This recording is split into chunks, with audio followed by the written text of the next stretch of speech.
మనం తీసుకునే నిర్ణయాలు, మన జీవితంలో మనం ఏదైనా పని చేయాలనుకున్నప్పుడు, ఏదైనా కార్యం తలపెట్టాలనుకున్నప్పుడు, ఏదైనా శుభకార్యం కావచ్చు, మన జీవితాన్ని తీసుకునే ఏదైనా నిర్ణయం కావచ్చు, మన జీవితంలో మనం నడుచుకునే నడవడిక కావచ్చు, ఇవన్నీ ఎలా ఉండాలండి?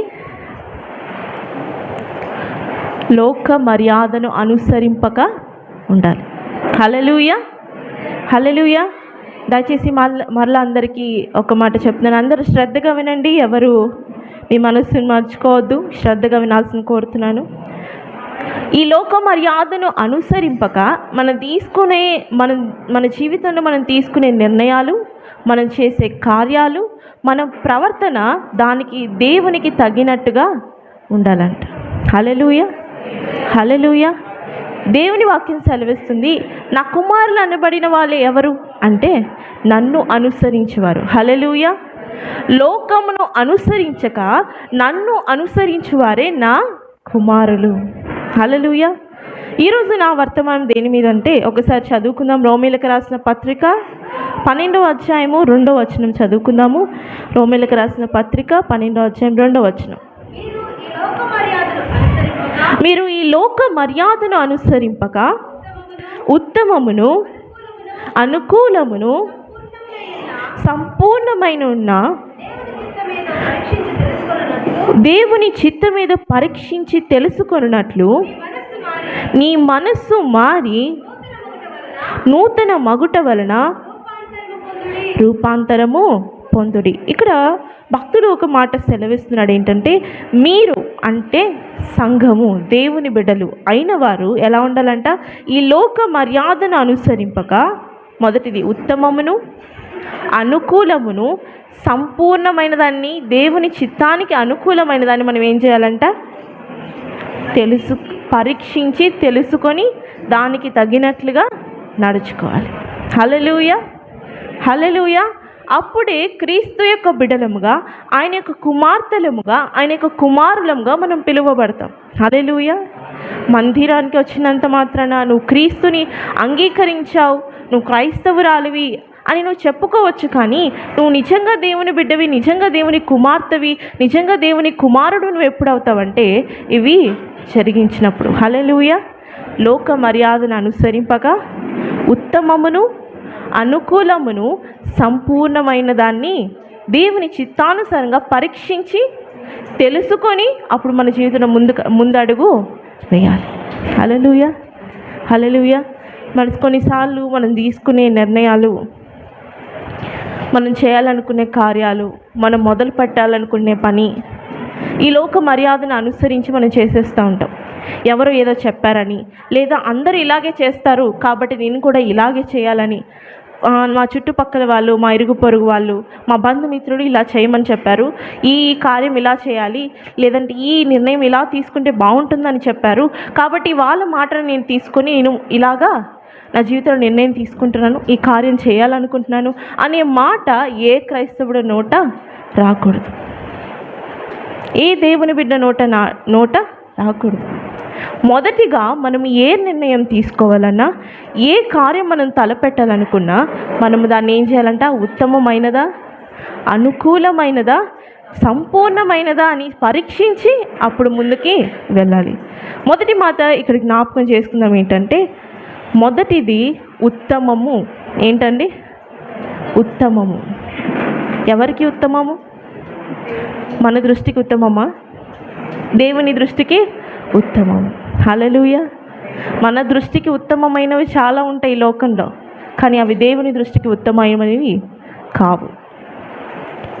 ఈ లోకంలో ఉన్న సినిమా సెలబ్రిటీస్ వాళ్ళందరూ మనుషులకి ఎట్లా కనిపిస్తారు? వామ్మో, చాలా పెద్ద ఉత్తమమైన వాళ్ళు, చాలా పెద్ద గొప్ప వాళ్ళు, ఎంత గొప్ప వాళ్ళు కదా అని మన దృష్టికి, మన మనుషుల స్వభావం కనుక ఆటోమేటిక్గా ఏమొస్తుంది? అబ్బో, ఎంత పెద్ద ఉత్తమమైన వాళ్ళ. కానీ దేవుని దృష్టికి వాళ్ళు ఉత్తమమైన వాళ్ళ కాదు. దేవుని దృష్టికి వాళ్ళు ఉత్తమమైన పని చేస్తున్నారా? కాదు. అందుకని వాళ్ళు లోకస్తులు అయ్యారు. అందుకనే మనం దేవుని బిడ్డలము అయ్యాము. వాళ్ళ దృష్టికి ఉత్తమముగా అయినవి చేస్తారు. కానీ మనము మాత్రము దేవుని బిడ్డలముగా దేవునికి ఉత్తమమైనది, దేవుని దృష్టికి ఉత్తమమైనది మనము చేయాలి. హల్లెలూయా. మనం చదువు కావచ్చు, వివాహము కావచ్చు, మనం తలపెట్టాలనుకున్న ఉద్యోగము, వ్యాపారము, ఏదైనా కావచ్చు, అయ్యా నీ దృష్టికి ఇది ఉత్తమము అయినదేనా? ఒక వ్యాపారం చేయాలనుకుంటున్నావు, మంచి బిజినెస్ అని వైన్ షాప్ పెడితే ఏమవుతుందని అది దేవుని దృష్టికి ఉత్తమమైనదా? కాదు కదా. దేవుని దృష్టికి ఉత్తమమైనదే ఉండాలి. దాని నుంచి బాగానే మనం డబ్బులు సంపాదించవచ్చు, కానీ అది దేవుని దృష్టికి ఉత్తమమైనది కాదు. మనుషులు ఏదో ఫీల్ అవుతారని కొన్నిసార్లు మన బంధువులు, మన స్నేహితులు ఏమైనా అనుకుంటారు, వాళ్ళతో వెళ్ళకపోతే, వాళ్ళతో నేను అంగీకరించకపోతే, వాళ్ళు చేయాలనుకునే కార్యానికి నేను సపోర్ట్ చేయకపోతే ఏమైనా ఫీల్ అవుతారేమో అని చాలామంది లోకస్తులతో, వాళ్ళ బంధుమిత్రులతో రాజీ పడిపోయి ముందుకి వెళ్ళిపోతూ ఉంటారు. క్రైస్తవులంగా మనము నో చెప్పడం, మొహం మీదే నో చెప్పడం నేర్చుకోవాలంట. ఏంటండి? నేను రాను అంటే నేను రాను, వద్దు అంటే అది వద్దు, నేను చెయ్యను అంటే చెయ్యను. మొదట చెయ్యను అంటావు, తర్వాత వాళ్ళు ఏదో నిన్ను మభ్యపెట్టినప్పుడు, ఏదో నిన్ను వాళ్ళు మాటలతో మభ్యపెట్టినప్పుడు నువ్వు అంగీకరించేస్తున్నావు, నువ్వు రాజీ పడిపోతున్నావు. ఏమైందిలే, ఎవరు చూస్తారులే. అదేం పెద్ద తప్పు కాదు కదా, అదేం పెద్ద అంత పొరపాటు కాదు కదా, ఏదో పెద్ద శిక్ష నా మీదకి వచ్చేది కదా అని మనము చాలాసార్లు ఈ లోక మర్యాదను అనుసరించి నడిచేస్తూ ఉంటాం. ప్రియమైన దేవుని బిడ్డ, నీ జీవితంలో ఒక్కటి జ్ఞాపకం ఉంచుకోవాలి, నువ్వు ఏ నిర్ణయం తీసుకోవాలన్నా నేను లోక మర్యాదను అనుసరించి చేస్తున్నానా, దేవుని ఉత్తమంగా, దేవుని దృష్టికి ఉత్తమమైనది నేను చేస్తున్నాను. మనుషులు ఈరోజు నువ్వు వాళ్ళతో అంగీకరించలేదని, వాళ్ళతో రాజీ పడలేదని వాళ్ళు ఫీల్ అవ్వచ్చు, కానీ ఒకరోజు వాళ్ళే నీ విశ్వాసాన్ని, నీ యొక్క నమ్మకత్వాన్ని, నీ యొక్క క్యారెక్టర్ని వాళ్ళు గౌరవిస్తారు. హల్లెలూయా, హల్లెలూయా. ఆ క్షణం ఏంది అమ్మాయి, ఏంది ఈయన, మరీ ఓవర్ యాక్షన్ చేసేస్తుంటారు, లేదంటే ఏంటి ఎవరున్నారు ఈ రోజుల్లో ఇలాగ ఉండేవాళ్ళు, ఇంత కరెక్ట్గా ఎవరుంటున్నారు అని నువ్వు ఎగతాళి చేసి మాట్లాడచ్చు. కానీ ఒకానొక రోజు నీ యొక్క స్వభావాన్ని, నీ యొక్క వ్యక్తిత్వాన్ని వాళ్ళు గౌరవించి ఉంటే నీలాగా ఉండాలి, ఉంటే నీలాగా బ్రతికితే నీలాగా నీతి కలిగి బ్రతకాలి. వాళ్ళు లోక ఆనందాల కోసము ఆ క్షణం వాళ్ళకి ఉత్తమమైనది వాళ్ళు చేసేస్తారు, కానీ ఆ చివరి రోజుకు వచ్చేసరికి వాళ్ళ హృదయంలో ఏముంటుందండి? వెలితి ఉంటుంది, ఆ సంపూర్ణమైన సంతోషము ఉండదు. ఏదో ఆ క్షణము, ఆ కాసేపు ఆనందము వాళ్ళకి శాశ్వతమైన ఆనందాన్ని ఇవ్వదు. ఆ కాసేపు మాత్రమే ఉంటుంది, సినిమా చూసినంతసేపు మాత్రమే ఉంటుంది, ఆ పాపము చేసినంత మాత్రమే ఉంటుంది, ఈ లోక స్నేహితులతో, చెడు స్నేహితులతో గడిపిన సమయం అంతా మాత్రమే నీకు ఆనందం ఉంటుంది. నీ రోజు అయిపోయేసరికి, నువ్వు పడక మీద నువ్వు పడుకునేసరికి నీ హృదయంలో ఏదో తెలియని వేదన, ఏదో తెలియని బాధ, ఏదో తెలియని వెలితి నీ హృదయంలో ఉంటుంది. చాలామంది ప్రతి ఒక్కరు ఈరోజు ఈ జనరేషన్లో ఎక్కువ బాధపడుతుంది ఏంటో తెలుసా? మానసిక వ్యాధితో, అంటే డిప్రెషన్. ప్రతి ఒక్కరికి డిప్రెషన్ ఉంది. ముసలివాడు కాదు, పిల్లవాడు కాదు, వయసులో ఉన్న వాళ్ళు కాదు, ప్రతి ఒక్కరికి డిప్రెషన్. మళ్ళీ వాళ్ళు అన్నీ బాగానే ఉంటారు, వాళ్ళకి అన్నీ బాగానే జరుగుతూ ఉంటాయి, కానీ నాకు ఏదో తెలియని బాధ నాలో ఉంది, ఏదో తెలియని వెలితి నాలో ఉంది. నీకేం తెలుసు నాకు ఎన్ని బాధలు ఉన్నాయో, ఎంత డిప్రెషన్లో నేను ఉన్నానో. నిజానికి వాళ్ళ జీవితం పరీక్షిస్తే అంత పెద్ద కష్టాలు వాళ్ళకి ఏముండవు, అయినా కూడా ఏదో డిప్రెషన్. ఎందుకు ఆ డిప్రెషన్? ఈ లోక మర్యాదని, ఈ లోక సంతోషాన్ని వాళ్ళ దృష్టికి ఉత్తమమైనది చేస్తున్నారు కనుక వాళ్ళ హృదయంలో సమాధానము లేదు. పెద్ద పెద్ద మోటివేషనల్ స్పీకర్స్ కూడా ఒక్కరొకరు ఏం చేస్తారు, నాకు కూడా డిప్రెషన్ ఉందని చెప్పేస్తున్నారు. ఇదేంటిది? వీళ్ళందరూ డిప్రెషన్లో ఉన్న వాళ్ళకి క్లాసులు చెప్తున్నారు, డిప్రెషన్లో వాళ్ళకి స్పీచ్లు ఇస్తున్నారు, వీళ్ళకే డిప్రెషన్ ఉంది. లోక మర్యాదని అనుసరించిన కారణంగా, వాళ్ళ దృష్టికి ఉత్తమమైనది చేసిన కారణంగా, వాళ్ళ దృష్టికి ఉత్తమమైనదని కనిపించవచ్చు, కానీ వాళ్ళ హృదయంలో సమాధానము లేదు. ప్రియమైన దేవుని బిడ్డ, మనకి దేవుడిచ్చిన గొప్ప ధన్యత ఏంటంటే ఆయన సమాధానాన్ని మనకిచ్చాడు. హల్లెలూయా. ఆయన చనిపోయిన వెంటనే, ఆయన పునరుద్ధానము చెందిన వెంటనే ఆయన మన హృదయంలో ఏమేస్తాడు? ఇదిగో సమాధానకర్త మీ మధ్యలో ఉన్నాడు, ఆదరణకర్త మీ మధ్యలో ఉన్నాడు. మనుషులకి ఈరోజు కొదువైంది ఏదైనా ఉందంటే అది సమాధానం అండి. చాలా గొప్ప వాళ్ళు అయిండొచ్చు, చాలా పేదవాళ్ళు అయిండొచ్చు, మధ్య తరగతి వాళ్ళు అయిండొచ్చు. ప్రతి ఒక్కరికి ఏముంది? హృదయంలో సమాధానము లేదు, హృదయంలో నెమ్మది లేదు. ఏదో ఒక బాధ, ఏదో ఒక వేదన, ఏదో ఒక వెలితి వాళ్ళని వెంటాడుతూనే ఉంటుంది. నిద్ర పట్టనివ్వదు. అది ఏం చేస్తుంది? మైండ్లో అలా అయింది కదా, ఇలా అయింది కదా, ఇది ఉంటే బాగుండేమో కదా, ఇలా చేసుంటే బాగుండేమో కదా అని వాళ్ళ హృదయము, ఆ వేదన వాళ్ళు ఏం చేస్తుంది? సమాధానం లేకుండా చేస్తుంది. ప్రియమైన దేవుని బిడ్డ, అటువంటి జాబితాలో మనము లేము. నువ్వు నిజముగా దేవుని దృష్టికి ఉత్తమమైన పని చేస్తున్న వ్యక్తివైతే నీ హృదయంలో ఏముంటుంది? సమాధానము ఉంటుంది. హల్లెలూయా. మనుషులు నిన్ను తృణీకరించవచ్చు, మనుషులు నిన్ను దూరం పెట్టచ్చు, మనుషులు నిన్ను ఎగతాళి చేయొచ్చు. ఎవరు ఎన్ని అన్నా కూడా నీ హృదయంలో మాత్రం ఏముంటుంది? సమాధానం. ఏదో తెలియని సంతోషం, ఏదో తెలియని కాన్ఫిడెన్స్. దేవుని చిత్తానికి, దేవుని దృష్టికి ఉత్తమమైన పని చేయటం ద్వారా దేవుడు నీకు ఇస్తాడు. హల్లెలూయా, హల్లెలూయా. రెండవది అనుకూలమైనదంటండి. ఏంటి? అనుకూలమైనది. దేనికి అనుకూలమైనది? దేవుని చిత్తానికి అనుకూలమైనది. ఆలోచించారా? నేను చేసే ప్రతి కార్యము, నేను మాట్లాడే మాటలు, నా స్వభావము దేవుని చిత్తానికి, దేవుని వాక్యానికి అనుకూలంగా ఉందా? నా స్వభావము, నా జీవితం దేవునికి అనుకూలంగా ఉందా, అననుకూలంగా ఉందా? దేవుడు ఒక మనిషిని మార్చాలంటే, దేవుడు ఒక మనిషిని ఉత్తమంగా దీవించాలంటే ఆయన ఇంతకుముందు నాన్నగారు ఒక ప్రసంగం చేశారు. ఆయన దృష్టికి అనుకూలంగా నడుచుకోవాలి. హల్లెలూయా. దేవుడు మనల్ని ఆశీర్వదించాలంటే ఎలా ఉండాలండి? అనుకూలంగా ఉండాలి. ఆయనకి ఆస్తిపాస్తులు, అందచందాలు, పొడుగు ఇవన్నీ చూడడు. ఆయన అనుకూలతని చూస్తాడు. హల్లెలూయా. ఒక్కసారి మనం చదువుకుందాము. ఎఫెసీయులకు రాసిన పత్రిక 4వ అధ్యాయము 22వ వచనం నుంచి 24వ వచనాలు చదువు. కావున మునుపటి ప్రవర్తన విషయములోనైతే మోసకరమైన దురాశ వలన చెడిపోవు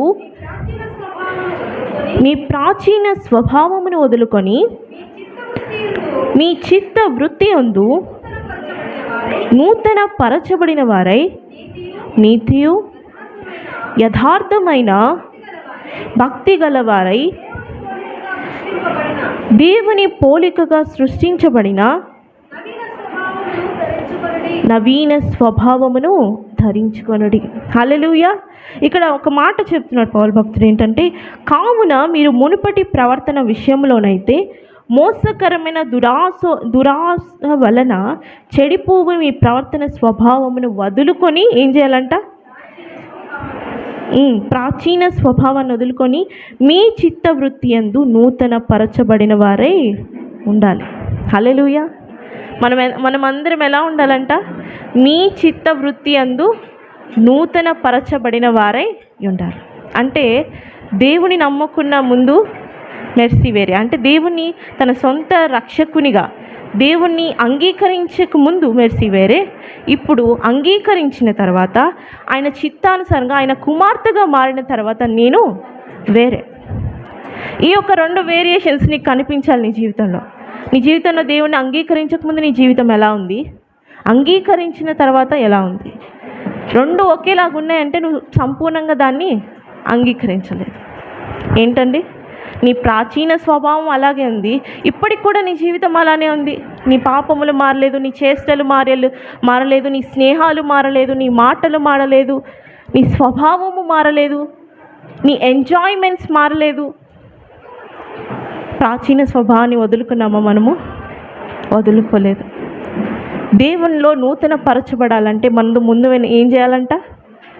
ప్రాచీన స్వభావాన్ని వదులుకోవాలి. కొత్త వస్త్రాలు మనం ధరించుకోవాలి, కొత్త బట్టలు మనం ధరించుకోవాలంటే ముందు ఏం చేయాలి? మనం ధరించుకొని ఉన్న పాత బట్టలను విడిచిపెట్టేయాలి, వదులుకోవాలి. అప్పుడే కొత్త బట్టలు మనం వేసుకోగలం కదా. దేవుడు మన స్వభావాన్ని కూడా, మన జీవితాన్ని కూడా నూతన పరచాలంటే మన ప్రాచీన జీవితాన్ని ఏం చేయాలంట? వదులుకోవాలి. అది నీకు ఎంత ఇష్టమైన స్నేహమైనప్పటికీ, అది నీకు ఎంత ఇష్టమైన అలవాటైనప్పటికీ, అది నీకు ఎంత ఇష్టమైన వ్యసనమైనప్పటికీ ఏం చేయాలంట? వదులుకోవాలి. హల్లెలూయా, హల్లెలూయా. ఆయన కొరకు వదులుకోవడానికి సిద్ధపడిన వారిని ఆయన ఎప్పుడు వదులుకోడండి. హల్లెలూయా, హల్లెలూయా. బైబిల్లో దానియేలు అని భక్తుడున్నాడు. దానియేలు అని ఒక యవనస్తుడున్నాడు. తన వయసులో ఉన్న వాళ్ళు అందరూ ఎంజాయ్ చేస్తున్నారు, రాజు ఇచ్చిన భోజనం తింటున్నారు, బాగా ఆడుకుంటున్నారు, ఈ లోకస్తులు లోక మర్యాదలు లోక యొక్క సంతోషాలన్నీ అనుభవిస్తున్నారు. కానీ దానియేలు మాత్రము వాటన్నిటిని వదులుకొని ఏం చేశాడంట? దేవునికి అనుకూలంగా మారిపోయాడు. హల్లెలూయా, హల్లెలూయా. తను చేస్తున్న ప్రతి కార్యము, తను తీసుకున్న ప్రతి నిర్ణయము దేవుని దృష్టికి ఉత్తమమైనదిగా ఉంది, దేవుని దృష్టికి అనుకూలమైనదిగా ఉంది. మూడవది, దేవుని దృష్టికి సంపూర్ణమైనదిగా ఉంది. ఏంటి సంపూర్ణమైనది అంటే? దేవుని సన్నిధిలో మనం సాక్ష్యం చెప్పే విధంగా ఉండాలంట. హల్లెలూయా. నువ్వు తీసుకున్న నిర్ణయము, నువ్వు చేయాలనుకునే కార్యము దేవుని సన్నిధిలో నువ్వు ధైర్యంగా, ఏ విధమైన సంకోచం లేకుండా ఆయన మహిమపరచడానికి నువ్వు నిలుచుకొని సాక్ష్యం చెప్పే విధంగా నీ జీవితం ఉండాలి. అప్పుడే అది పరిపూర్ణమైనది. హల్లెలూయా. ఇంగ్లీష్లో అయితే perfect to the God's will అని ఉంటుంది. అంటే దేవుని దృష్టికి ఇంకా అది ఏ పొంతన ఉండకూడదు, అది కరెక్ట్గా ఉండాలి. దానియేలు యొక్క జీవితం కూడా అలాగే ఉందండి. ఏంటంట? ఉత్తమమైనదిగా ఉంది, అనుకూలమైనదిగా ఉంది, మూడోది పరిపూర్ణమైనదిగా ఉంది. హల్లెలూయా. ఈరోజు నువ్వు దేవుణ్ణి దృష్టిలో పరిపూర్ణుడిగా ఉన్నావా? పరిపూర్ణురాలుగా ఉన్నావా? నువ్వు తీసుకునే నిర్ణయాలు, నువ్వు చేసే కార్యాలు నువ్వు పరిపూర్ణంగా దేవుని మహిమపరచడానికి సాక్ష్యం చెప్పే విధంగా ఉందా? సాక్ష్యము కలిగిన జీవితంగా నీ జీవితం ఉందా? రేపనే రోజు దేవుడు తీర్పు దినాన నిన్ను నిలబెట్టినప్పుడు నీ జీవితంలో ఆయనకి ఇంకా నువ్వు లెక్క చెప్పవలసినవి ఎన్నున్నాయి? దేవా, నీ కార్యం చేశాను, నీ మహిమ కొరకే. దేవా, నీ పని చేశాను, ఇది నీ మహిమ కొరకే. దేవా, నీ నిర్ణయం తీసుకున్నాను, ఇది నీ మహిమ కొరకే అని కాన్ఫిడెంట్గా నువ్వు చెప్పగలవా? చాలా తక్కువ మంది చెప్పగలరు. పైకి మనం మంచిగా కనిపించవచ్చు, పైకి మనం భక్తిగా కనిపించవచ్చు, కానీ నిజంగా దేవుని దృష్టికి ఉత్తమమైన వాళ్ళుగా, అనుకూలమైన వాళ్ళుగా, పరిపూర్ణమైన వాళ్ళుగా నడుచుకునే వాళ్ళు చాలా తక్కువ మంది, చాలా కొంతమంది. ఆ కొంతమందిలో నువ్వు నేను ఉండాలి. హల్లెలూయా. అందరు పరలోక రాజ్యానికి వెళ్ళిపోతారా అండి? ఇక్కడ ఎంతమంది ఉన్నారు, లేదంటే ప్రపంచం మొత్తం ఎన్నో కోట్ల మంది క్రైస్తవులు ఉన్నారు, అందరు వెళ్ళిపోతారా? అందరినీ దీవించేస్తున్నాడా దేవుడు? అందరినీ గొప్పగా వాడుకుంటున్నాడా దేవుడు? అందరినీ గొప్ప గొప్ప వాళ్ళు అయిపోయారా? అవ్వలేదు. ఎవరు అనుకూలంగా ఉన్నారో, ఎవరు ఆయన ఉత్తమంగా, ఆయన దృష్టికి అనుకూలంగా, ఎవరు పరిపూర్ణులుగా ఉన్నారో వాళ్ళని ఆయన ఏం చేస్తున్నాడు? ఆయన మహిమ కొరకు వాడుకుంటున్నాడు. హల్లెలూయా. దేవుడు నిన్ను నిలబెట్టి నీ జీవితంలో నువ్వు ఈ నిర్ణయం ఎందుకు తీసుకున్నావు, ఈ కార్యం ఎందుకు చేసావు, ఇలా నువ్వు ఎందుకు స్వభావించవు, నీ స్వభావం ఎందుకు ఇలా ఉంది అని నిన్ను ప్రశ్నించినప్పుడు నువ్వు కాన్ఫిడెంట్గా చెప్పగలి, ఇది నీ మహిమ కొరకే నేను చేశానయ్యా, నీ ఘనత కొరకే నేను చేశానయ్యా. హల్లెలూయా, హల్లెలూయా. లోక మర్యాదను అనుసరించక ఎలా ఉండాలంట? అన్ని విషయాలు, ఈ 3 విషయాలు అనుకూలంగా ఉండాలి మన దేవుని విషయాల్లో. మనుషులు ఫీల్ అవ్వచ్చు, స్నేహితులు ఫీల్ అవుతారు, నీ బంధుమిత్రులు ఫీల్ అవుతారు, అవ్వనండి. రేపనే రోజు దేవుడు నిన్ను ఆశీర్వదించిన తర్వాత, దేవుడు నిన్ను గొప్ప స్థానంలో నిలబెట్టిన తర్వాత వాళ్ళే అనుకుంటారు, నేను కూడా తనలాగా బ్రతికి ఉంటే నన్ను కూడా దేవుడు దీవించేవాడేమో, నన్ను కూడా దేవుడు అంతగా ఆశీర్వదించేవాడేమో. దానియేలు స్వభావాన్ని చూసి తన చుట్టూ ఉన్న యవ్వనస్తులు ఎగతాళి చేసుంటారా అండి? నువ్వేంటి, మేమందరం మాంసాహారాలు, మంచి ఆహారం తీసుకుంటే నువ్వు మాత్రం శాకాహారము, దీనికి పరిశుద్ధమైన ఆహారం అడుగుతున్నావు అని ఎగతాళి చేసుండొచ్చు. తన స్వభావాన్ని, తన యొక్క భక్తిని చూసి ఎగతాళి చేసుండొచ్చు. కానీ ఒకరోజు దానియేలు ఆ దేశం యొక్క ఉన్నతమైన అధికారిగా నిలబెట్టబడిన తర్వాత ఆ ఎగతాళి చేసిన నోర్లన్నీ ఏమైపోయాయండి? మూసివేయబడ్డాయి. హల్లెలూయా. తనని ఎగతాళి చేసిన వాళ్ళు, లేదంటే తన్ని తక్కువగా చూసి తను నిందించాలని, తన్ని హింసించాలని, తన్ని బాధ పెట్టాలని ప్రయత్నించే వాళ్ళ నోర్లన్నీ ఏం చేశాడు దేవుడు? మూసివేశాడు. హల్లెలూయా. ఈ క్షణం నువ్వు తీసుకునే నిర్ణయము దేవునికి చిత్తానికి అనుకూలంగా ఉందా? ఉత్తమంగా ఉందా? ఆయన దృష్టికి ఉత్తమంగా ఉందంటే నువ్వు చేయడానికి ఏమాత్రం కూడా సంకోచించకు. వాళ్ళు ఫీల్ అవుతారు, నా స్నేహితులు ఫీల్ అవుతారు, నా బంధుమిత్రులు, నా అన్న వాళ్ళు, నా వాళ్ళు ఫీల్ అవుతారు అని నువ్వు ఆగిపోయినట్లయితే దేవుడు నీ జీవితంలో చేసే కార్యం కూడా ఏమైపోతుంది? ఆగిపోతుంది. దేవుడు నీ జీవితంలో ఆయన నెరవేర్చాలనుకునే చిత్తం ఏమైపోతుంది? ఆగిపోతుంది. మనల్ని అందరినీ ఎందుకు పిలిచాడండి? ఆయన గొప్పగా ఆశీర్వదించడానికే కదా, గొప్పగా దీవించడానికే కదా, మన జీవితం ద్వారా ఆయన నామాన్ని మహిమపరచుకోవడానికే కదా. కానీ ఎందుకు జరిగించట్లేదంటే ఆయనకి ఎక్కడో మనం అననుకూలంగా ఉన్నాం. మన దృష్టికి ఉత్తమమైనది ఏదో చేసేస్తున్నాం. ఎక్కడో పరిపూర్ణతలో మనకి లోపం ఉంది, పరిపూర్ణములుగా మనం లేము. అందుకే ఆగిపోతుందేమో, అందుకే ఆయన చిత్తం నెరవేరట్లేదేమో. నీ జీవితంలో నువ్వు తీసుకునే నిర్ణయాలు, నువ్వు చేయాలనుకునే కార్యాలు లోక మర్యాదను అనుసరింపక దేవుని చిత్తానికి అనుకూలమైనదై ఉండాలి. హల్లెలూయా. నీ స్నేహితుల విషయంలో కూడా, నీ స్వభావం విషయంలో కూడా, నీ జీవితంలో నువ్వు తలపెట్టాలనుకునే కార్యం విషయంలో కూడా ఏది చేస్తున్నావో పరీక్షించి తెలుసుకోవాలంటే ఏంటండి? పరీక్షించి తెలుసుకోవాలి అంటే అన్నీ అనలైజ్ చేసుకోవాలి. అన్నీ ఇలా జరుగుతుంది, నేను ఇలా ఈ కార్యం చేస్తే ఆ వైపు నుంచి నాకు దూషణ వస్తుందేమో, నన్ను వేలెత్తి చూపిస్తారేమో, లేదంటే దేవుడు నన్ను అడుగుతారేమో, ఇలా ఎందుకు మాట్లాడేవి, ఇలా చేయొచ్చు కదా అని అన్నీ పరీక్షించి అన్నీ అనలైజ్ చేసుకొని మన జీవితంలో మనం చేయాలనుకునే కార్యాలను చేయాలి. హల్లెలూయా. మొదటిది ఏంటండి? ఉత్తమము. రెండవది అనుకూలము. మూడవది పరిపూర్ణము. హల్లెలూయా. మనం దేవుని దృష్టిలో ఉత్తమములుగా ఉండాలి, అనుకూలముగా ఉన్న వాళ్ళగా ఉండాలి. మూడవది పరిపూర్ణములుగా మారాలి. హల్లెలూయా.